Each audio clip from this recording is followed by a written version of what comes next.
getting my vaccine today, so yep.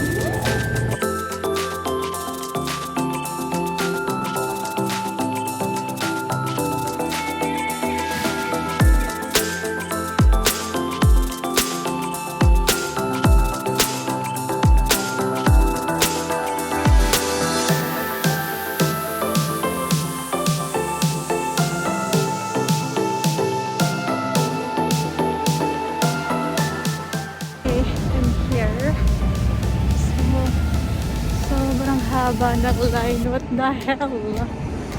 Bakit pa ako dito pumunta? Shit.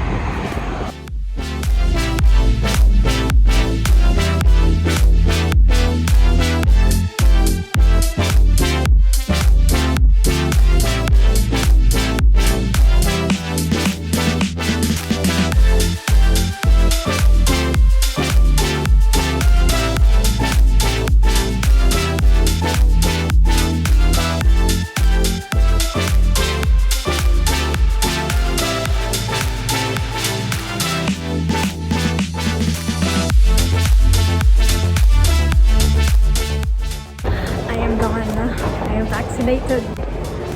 Uwi na ako. Kakain muna ako. I'm starving. May Costco sa harap, so kain na ako doon. I got some pizza, chicken, and fries.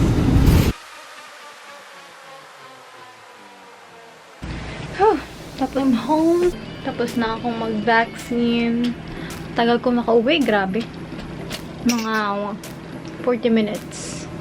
40 minutes yung layo ng ano. Yay! Look at that. First dose. Good morning. So, hindi ako nakapasok today kasi ang sakit ng arms ko.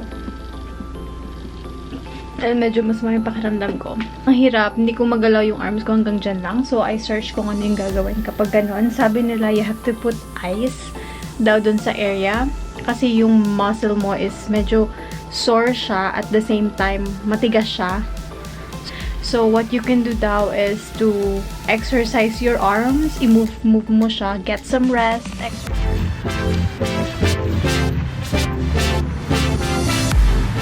So, I got lost. Hindi naman lost. Yung streetcar na sinasakyan ko is, I don't know kung ano nangyari, pero bumalik siya.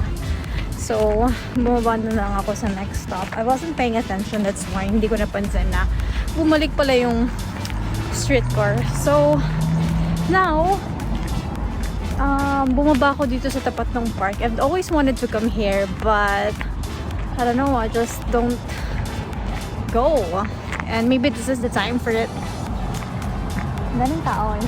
So, I think that is the Casa Loma, the museum. I've always wanted to go there too, but next time na lang. And also, that is the CN Tower. It's so nice here. Siguro dito ako mag-jog. Oh my god, ang ganda talaga. I wanna come here. Super lapit lang dito sa bahay ko. Like ilang stations na lang. I didn't know that it's this nice. Like may trail dun sa baba. Then mayroon pa tong bridge. So you can take pictures there as well. Nice. And then here, pwede ka mag-chill after mo mag-jog. There's also a court here for badminton, I guess, or tennis. And there's also playgrounds there for kids. And more space there. So you have to go this there to go down that road and then jog to, I don't know. It's a good weather today, so I decided to just walk home. Medyo malapit lang naman para workout na din. I love it. Going inside random properties. Not really properties, like mini parks. Sa harap ng mga condos kasi may mga ganun dito. Look at that. And walang tao. I love the landscape.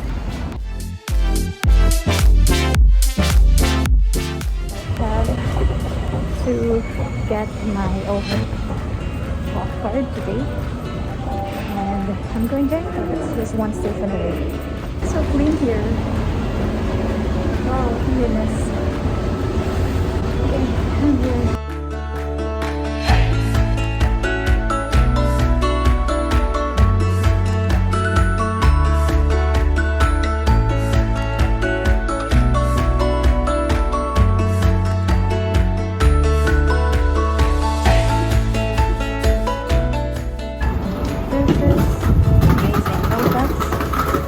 to open.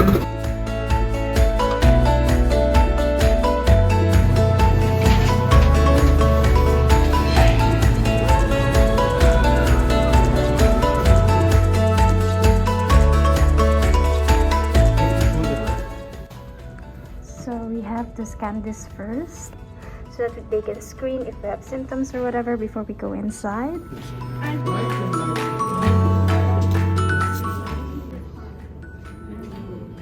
Now serving D1171. I'm done! I only got the paper and they will mail my actual card in 2 to 6 weeks. Okay. It's so easy. That's so fast and easy. Went to the Service Ontario to get my health card finally. Kasi ang pwede lang kumuha ng health card is yung mga naka-work permit. So, kapag student ka, hindi ka pa pwedeng mag-health card. But, nung pumapasok naman ako when I was still a student, may health card din ako, which is kasama sa tuition ko sa Santana College. So, ayun. Pero hindi ko siya nagamit. And then now, nag-apply ako sa OHIP. So, yung dinala ko lang sa pagkuha ng health card ko is yung form na kailangan kong i-download sa website nila. Or if wala ka namang form, if mag-walk-in ka, meron din silang form doon na you can fill out. And I also brought my work permit that I recently just got. And also, my employment letter. And my proof of address. So, yung proof of address ko is yung transcripts ko from my school nung nag-mail nila sa akin yung transcript ko. And, yeah, nung nagpunta ako doon, may in-scan lang akong barcode to parang screening question siya if, you know, may symptoms ka ng COVID, blah, blah, blah. Super bilis lang ng transaction. Mga 20 to 30 minutes lang siya. Basta okay yung documents mo para hindi ka magpabalik-balik. And nasa website naman yan lahat. So, yeah. Maganda kasi siya kapag syempre magpapavaccine ka, para priority ka, kasi may health card ka. Kasi noong una kasi nila yung mga may health card, ma-vaccine nandito. They just give me this paper. And, yung mismong card ko, yung health card ko, is, it will be mailed to me in a few weeks.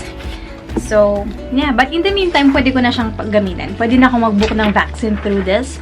But nakabook na kasi ako ng vaccine. So, maybe I'll just try this again for, I don't know, the second dose. So, yeah, that's my update for today. I'm so happy! May health card na ako! Oh my God! Free healthcare! So, isa-search ko muna yung detailed benefits ng health card holder. And then, I'll share it to you guys soon. Bye!